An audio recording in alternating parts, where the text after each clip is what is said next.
오늘 레위기 12장의 장 제목은 산모의 정결 규례입니다. 산모의 정결 규례, 그리고 부제는 모든 사람은 하나님의 은혜가 필요하다입니다. 모든 사람은 하나님의 은혜가 필요하다. 여러분, 오늘 레위기 12장을 읽으시면서 말씀이 이해가 가지 않는다 이런 생각 안 하셨습니까? 왜 산모가 부정하다고 할까? 왜 남자아이와 여자가 태어날 때 그 산모의 정결 기간을 이렇게 다르게 했을까? 이것은 남녀를 차별하는 것 아닐까? 다소 우리가 이해하기 어려운 부분이 있습니다. 그러나 결론적으로는 출산 자체가 부정한 것이 아니고 또 여성을 낮추기 위한 그런 규정이 아니라고 하는 것입니다. 저는 30년 전에, 그러니까 1996년에 목사 안수를 받았습니다. 우리 교단, 우리 대한예수교 장로회 통합교단 70년 역사에 1기로 안수를 받았어요. 그런데 그때 당시에 이제 전국에서 19명이 안수를 받게 됐는데 그 과정이 쉽지 않았습니다. 제가 신대원 다닐 때 여자라서 안수가 될 수 없는 상황에 신대원에 입학을 했고요. 졸업한 이후에 시험을 치를 자격을 얻게 됐고, 또 이제 우리 교단에 그래도 첫 번째, 이론은 아니고 첫 그 여성 안수가 되었는데, 그때 반대하는 사람들이 여성은 교회에서 잠잠하라, 이런 성경 구절, 남자의 머리는 그리스도고 여자의 머리는 남자다, 이런 말씀을 가지고 많이 반대했고, 그런 과정을 겪어 나가야 했기 때문에 굉장히 어려웠습니다. 그러나 말씀은 문자적인 이해가 아니라 그 뜻을, 하나님이 우리에게 무엇을 말씀해 주고 있는가 하는 것을 우리가 깨닫는 것이 가장 중요하다라고 하는 것입니다. 그리고 하나님께서 세워주신 뜻을 잘 감당하는 것, 그것이 하나님의 뜻이다, 이렇게 생각을 합니다. 그래서 하나님은 사람들을요, 하나님의 말씀을 읽는 사람들, 하나님의 말씀을 듣는 사람들을 억울하게 하시는 분이 아니신 줄로 믿습니다. 우리가 말씀을 읽을 때 왜 나는 이렇지? 부자든 가난한 사람이든 여자든 남자든 건강한 사람이든 연약한 사람이든 말씀을 읽으면서 억울하게 하시는 분이 아니시다라고 하는 것입니다. 하나님은 모두의 하나님이다 라고 하는 것을 우리가 말씀을 통해서 깨달아야 합니다. 오늘 우리에게 주신 말씀을 읽을 때도 이 산모의 정결 규례를 통해서 하나님은 우리에게 무엇을 깨닫게 하시는가, 거기에 초점을 두고 이해하는 것이 필요하다라고 하는 것입니다. 그래서 제일 먼저 첫 번째 단락은 1절부터 5절 말씀인데, 하나님의 은혜와 정결함이 우리에게는 필요하다, 이겁니다. 하나님의 은혜와 정결함이 우리 모두에게 필요하다라고 하는 말씀인데, 우리가 오늘 본문 말씀을 봤지만 출산 후 산모가 가져야 할 정결 기간이 다릅니다. 2절부터 4절 말씀에 보면 여인이 임신해서 남자아이를 낳으면 7일 동안 부정하고 또 정결 기간을 33일을 갖고, 그래서 총 40일이 지난 이후에 성소에 들어갈 수 있다, 이렇게 말씀을 하고 있습니다. 그리고 5절 말씀에 보면 여자를 낳으면 2일에, 그러니까 14일 동안 부정하고 또 정결 기간을 66일을 가진 이후, 그러면 합해서 한 80일 되거든요. 80일 이후에야 성소에 들어갈 수 있다, 이렇게 남자와 여자아이를 낳을 때의 산모의 정결 기간을 다르게 하고 있습니다. 학자들 사이에도 여러 견해들이 많습니다. 왜 이렇게 다르게 했을까? 그런데 하나님께서 백성들에게 그 질서를 가르치시기 위해서 주신 규정이다, 이런 견해도 있고, 또 다른 견해는 여성이 또 다른 여성을 낳음으로 생명을 이어가게 하는 과정에 상징적인 의미가 있다, 이렇게 이해하시는 분도 있고, 혹은 산모의 회복과 양육 과정에 그런 것들을 고려했을 것이다, 이런 여러 가지 견해들이 있지만 어떤 것이다, 이렇게 이해하기는 우리가 쉽지 않습니다. 성경에서는 1절 말씀에 모세를 통해서 하나님께서 직접 주신 계시다라고 말씀을 하고 있는데, 이 규정을 왜 이렇게 주셨을까 우리가 이해하기는 어렵지만 우리는 이것을 통해서 무엇을 깨달아야 하는가 하는 것이 더 중요하다라고 하는 것입니다.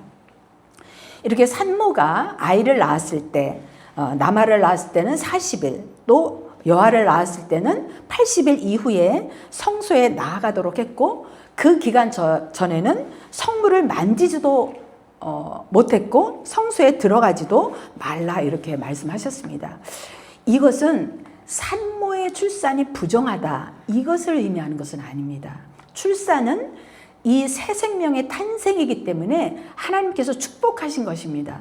창세기 1장 28절에 보면 인간을 지으시고 생육하고 번성하라 이렇게 하나님 말씀하셨잖아요. 그래서 생명을 출산하는 것은 이 세상에서 가장 복된 일이고 축복된 일입니다.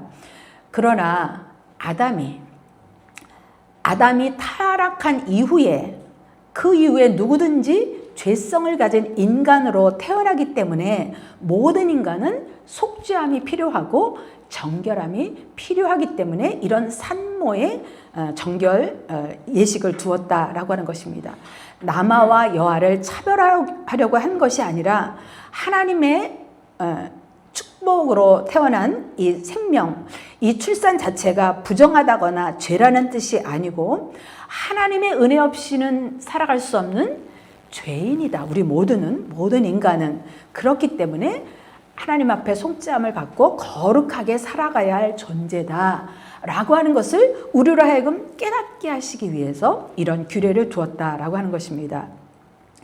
그래서 이 정결 예식은 인간의 부정함을 깨끗하게 하시는 예수 그리스도의 완전한 속죄를 예표하는 것이다 이렇게 볼 수가 있습니다. 그래서 예수 그리스도의 보혈로 말미암아 우리는 오직 깨끗함을 얻을 수 있다. 그래서 오늘날 그리스도인들은 이 레위기에 7일, 33일에서 40일, 14일, 66일에서 80일 이런 것을 우리는 지켜야 하지는 않지만 그러나 하나님 앞에서 모든 사람들은 죄인이기 때문에 속죄함을 얻는 은혜 가운데 정결하게 살아야 한다. 이것을 우리로 하여금 기억하게 하시는 것입니다. 3절에도 보면 8째 날에는 그 아이의 포피를 벨 것이다 라고 했는데 이것은 여러분들이 아시는 것처럼 할례를 의미하는 것입니다. 그래서 하나님께서 아브라함과 맺은 언약의 표징으로 너희는 내 백성이다. 너희는 내 백성이다. 이런 의미가 있습니다. 그리고 너희의 모든 죄를 제거하라 라고 하는 것을 상징하고 있습니다. 그래서 부정과 죄를 끊고 너희는 하나님께 속해야 한다 라고는 의미로 태어난 지 8일 만에 남자아이들에게 포피를 베는 그런 할례를 지키도록 했습니다. 근데 여기서 왜 8일째 되는 날 그렇게 하게 했을까? 유대인에게 있어서의 7일은 한 주간의 완성입니다. 그래서 8일은 새로운 의미를 시작하기 때문에 할례의 의미는 죄성을 가진 아담의 후손으로 태어나지만 하나님의 언약 백성으로 구별된 존재로 살아가라. 우리의 죄를 벗어버리고 구별된 존재로 살아가야 한다라고 하는 표징이라고 할 수가 있습니다. 그래서 우리들도 우리 자신이 죄인 것을 깨닫고 또 우리의 힘으로는 도저히 그 죄에서 떠날 수 없는 존재인 것을 인정하고 오직 하나님께 은혜를 구하고 정결함으로 살아가야 할 것이다. 또 우리를 하나님이 언약 백성으로 부르시고 구별되게 살게 하셨다라고 하는 것을 우리는 이 말씀을 통해서 깨달아야 할 것입니다.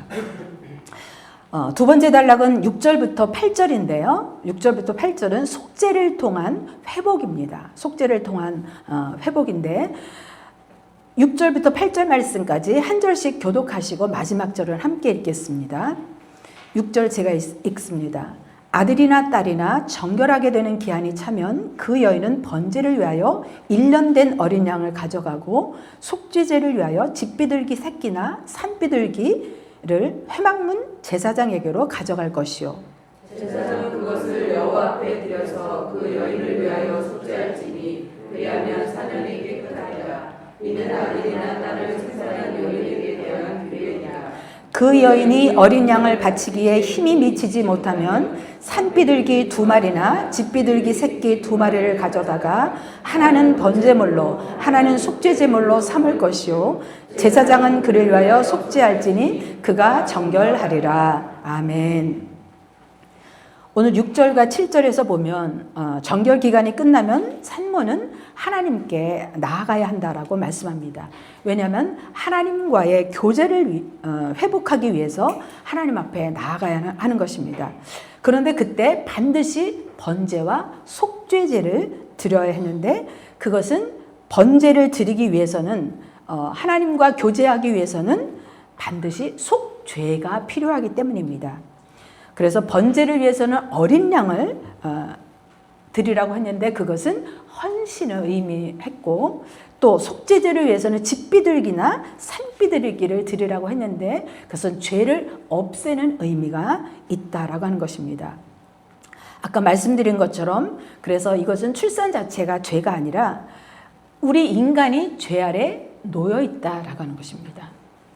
아담의 타락 이후에 우리가 죄 가운데 놓여 있는 인간은 상징적으로 정결해야 한다라고 하는 것을 이런 예식을 통해서 우리로 하여금 또 백성들로 하여금 또 후손들로 하여금 그것을 깨닫게 하시기 위한 것이라는 것입니다. 그래서 속죄제와 번제를 드리고 그때 하나님 앞에 나아갈 때 예물을 가지고 나아가게 했습니다. 그런데 오늘 8절 말씀에 보면 어린 양을 바치기에 힘이 미치지 못하면 산비둘기 2마리나 집비둘기 새끼 2마리를 가져가라 이렇게 말씀했습니다. 여기서 하나님은요 양을 바칠 능력이 없는 사람들을 위해서 비둘기를 드리도록 했습니다. 이것은 모든 사람들이 하나님께 나아갈 수 있도록 은혜의 길을 열어주신 것을 의미합니다. 많이 가지고 있는 사람이든지 하나님 앞에 드릴 것이 없고 부족한 사람이라도 이 정도는 최소한으로 가지고 갈 수 있도록 하나님께서 모든 사람들에게 기회를 주시고 특별히 없는 사람도 배려하신 하나님의 사랑이다 이렇게 볼 수가 있습니다.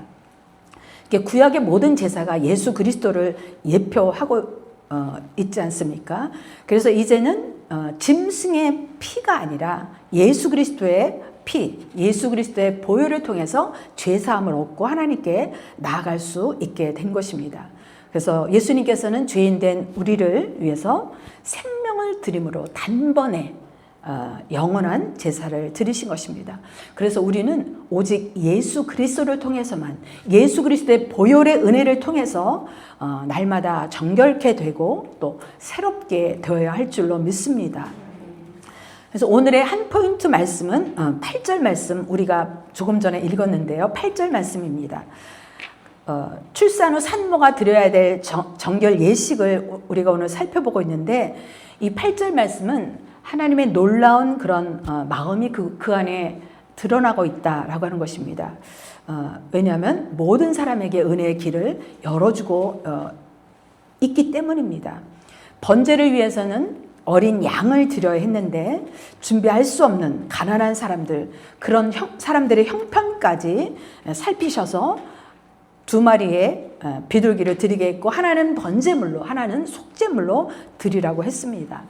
이것은 단순한 그런 가난한 사람들을 위한 규정이 아니라 하나님께서 모든 사람을 사랑하시고 모든 사람을 배려하시고 모든 사람들에게 긍휼을 베풀어 주시는 분이시다라고 하는 복음의 원리를 보여주기 때문입니다. 우리가 가진 것이 없거나 드릴 것이 없어서 하나님께 나아가지 못하는 일이 없도록 하시기 위한 것입니다. 가끔 처음에 믿으려고 하는 사람이거나 또 믿음을 내려놨다가 다시 믿음의 길로 나가는 사람들의 경우도 그런 소리를 저도 들은 때가 있어요. 하나님께 드릴 게 없어서 교회에 가지 못하겠다 이런 사람들이 있습니다. 근데 하나님께 나아가는 것은요 우리가 많이 드리거나 그런 것이 아니라 우리가 드릴 수 있는 형편껏 내게 가진 것으로 감사함으로 부자도 조금 드릴 수 있고 가난한 사람도 많이 드릴 수 있습니다. 하나님은 누구든지 하나님께 나아오도록 이런 길을 우리에게 열어주셨다라고 하는 것입니다. 왜냐하면 누구든지 모든 사람이 하나님 앞에 나와서 정결케 되는 은혜를 입어야 하기 때문인 줄로 믿습니다. 우리가 알아야 할 것은 하나님이 이러한 사랑과 긍휼과 배려하시는 하나님의 그 은혜를 우리가 깨달아야 하는 것입니다. 우리가 일이 많아서 피곤해서 가진 것이 너무 많아서 아니면 너무 없어서 이런 게 하나님 앞에 나가지 못하는 이유가 될 수 없다라고 하는 것을 말씀해 주고 있습니다. 예수님의 부모님이신 요셉과 마리아도 아기 예수의 정결 예식을 위해서 성전에 나아갈 때에 예루살렘에 올라갈 때 비둘기를 드렸습니다. 누가복음 2장 24절에 보면 또 주의 율법에 말씀하신 대로 산비둘기 한 쌍이나 혹은 어린 집비둘기 둘로 제사하려 함이더라 이렇게 말씀하고 있습니다. 예수님의 가정도 넉넉한 가정이 아니셨습니다. 그런데 예수님은 죄가 없으신 분인데 왜 이렇게 정결 예식을 드려야 했을까? 예수님은 죄가 없으시지만 완전한 속죄의 제물이 되시기 위해서 정결 예식을 하신 것입니다. 오늘 본문 8절 말씀은 모든 죄인을 향한 하나님의 부르심이다 이렇게 볼 수가 있습니다. 누구든지 정결한 자리에 나오도록 은혜를 주신 것입니다. 그래서 오늘 우리도 예수 그리스도를 의지해서 하나님께 나아갈 수 있습니다. 하나님은 완전한 사람을 부르시는 것이 아니라 은혜가 필요한 사람을 부르시는 줄로 믿습니다. 하나님은 많이 가진 것을 필요로 하는 것이 아니라 우리의 모든 신분이나 형편을 보지 않으시고 하나님 앞에 가난한 마음을 가지고 나오기를 원하시는 사람들을 부르시는 줄로 믿습니다. 가난하든지 부유하든지 남자든지 여자든지 어린아이든지 어른이든지 모두 하나님 앞에 나올 수 있는 것입니다. 이제 우리는 순종하는 마음으로 주님께 나아가야 합니다. 순진한 마음으로 주님 앞에 거룩한 마음으로 주님 앞에 나오길 주님께서 원하십니다. 오직 십자가의 믿음을 통해 우리가 정결케 되고 거룩해 되기를 원하시는 줄로 믿습니다. 사랑하는 우리 거룩한 빛 등대교회 성도 여러분, 그렇다면 이 정결 예식이 오늘 우리에게 어떤 의미가 있고 우리가 어떻게 이것을 지켜가야 할 것인가?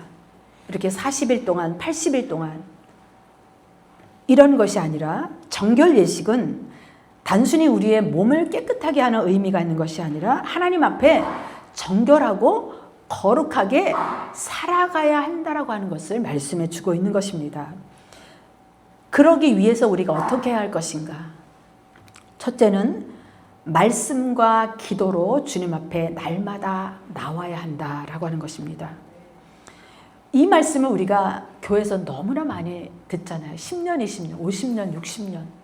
저도 60년 이상 이 말씀을 들었는데 말씀과 기도로 먼저 주님 앞에 나아가야 하는 것입니다.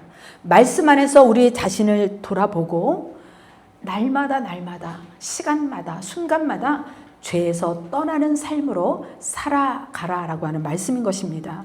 그래서 하루의 작은 시간이라도 너무 바쁘시지만 작은 시간이라도 우리가 조용히 주님 앞에 나아가는 시간이 필요합니다. 그래서 하나님의 말씀을 대하고 그 하나님의 말씀을 붙들고 기도하는 시간이 우리들에게 필요한 줄로 믿습니다.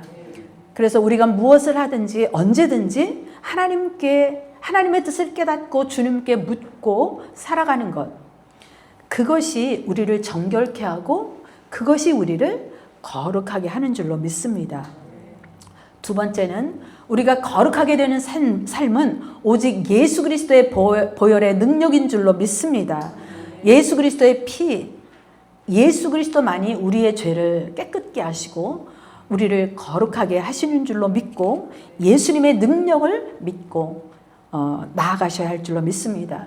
우리의 자격이나 헌신이나 공로가 아닙니다. 우리가 교회에서 아무리 많은 일을 하고 우리가 세상적으로 많은 좋은 일을 한다 할지라도 우리에게 예수 그리스도가 안 계시고 예수 그리스도의 능력을 의지해서 행하지 않는 일은 하나님이 기뻐하시지 않는 것입니다. 우리를 위해서 죽으시고 다시 사신 예수 그리스도, 그분만을 믿고 의지함으로 나아갈 때에 우리는 비로소 거룩한 삶으로 살 수 있게 되는 것입니다. 세 번째는 우리가 사는 세상 속에서도 구별되고 거룩한 삶으로 살아가야 하는 것입니다. 가장 가까운 가족에게, 가장 가까운 가족과 가정에서, 또 우리가 열심과 최선을 다해서 헌신하는 우리의 믿음의 교회 공동체에서, 또 우리의 직장과 우리의 이웃 속에서 우리가 정말 정직하고 정결하고 거룩하게, 그리고 서로 존중하며 끝까지 인내하며 살아가야 하는 것입니다. 요즘 안타까운 마음이 드는 일이 있습니다. 한국교회 성도가 줄고 교회 안에 젊은이들과 청소년들이 많이 줄고 있는 것을 볼 때 참으로 안타깝습니다. 그런데 더 안타까운 것은 그리스도인들을 바라보는 세상 사람들의 시선과 생각입니다. 교회 다니는 사람들 별거 없어. 욕심이 더 많고 더 많이 가지려 하고 절대 손해보려 하지 않고 다른 사람들을 배려하지 않고 우리와 하나도 다른 것이 없잖아. 이런 생각을 하거나 그런 소리를 들을 때마다 참으로 안타깝습니다. 그러한 것들이 교인과 교회에 기대를 갖지 않는 이유가 되고 있습니다. 모두가 다 맞는 말은 아닙니다. 그러나 모두가 틀린 것도 아니라는 생각이 듭니다. 우리 그리스도인들이, 성도들이 지식적으로는 굉장히 많이 들어서 많이 알고 있습니다. 그러나 세상 속에서 구별되고 정결하게 사는 모습으로 살아가지 못하는 것 때문에 이러한 오늘날의 안타까운 모습이 보여지고 있는 것이 아닐까 생각을 합니다. 세상 사람들은요, 우리들에게 정결하고 구별된 모습으로 살아가는 것을 원하고 있는 것은 아닐까요? 그들만 원하는 게 아니라 주님이 원하고 계세요. 주님이 그렇게 살라고 하셨어요. 지금도 말씀하고 계시는 거예요. 그런데 우리가 들으면서도 수없이 귀가 따갑게 듣지만 우리의 몸이 그렇게 따라주지 못하고, 때로는 마음은 있지만 그렇게 살아가지 못하기 때문에 주님은 오늘도 안타까우셔서 우리들에게 은혜가 필요하고 정결함이 필요하고 거룩해지는 것이 필요하다. 그래서 사람들을 부르시는 줄로 믿습니다. 기도하는 사람들, 말씀 붙드는 사람을 주님께서는 지금도 원하시고 계십니다. 우리 모두가 세상 속에서는 구별된 모습으로 살아가고, 또 이 새벽에도 오직 주의 보혈을 의지해서 담대함으로 주님 앞에 나아갈 수 있기를 바랍니다. 내 죄 때문에 나아갈 수 없는 것이 아니라 내 죄 때문에, 너무나 우리는 가진 죄가 많기 때문에 주님 앞에 나아가야만 정결함을 입을 수 있기 때문에 주님 앞에 나아갑니다. 주님 앞에 나아감으로 정결케 되는 저와 여러분들의 삶이 되실 수 있기를 바랍니다. 이 시간 우리가 우리에게 주신 말씀의 은혜로 함께 기도하겠습니다.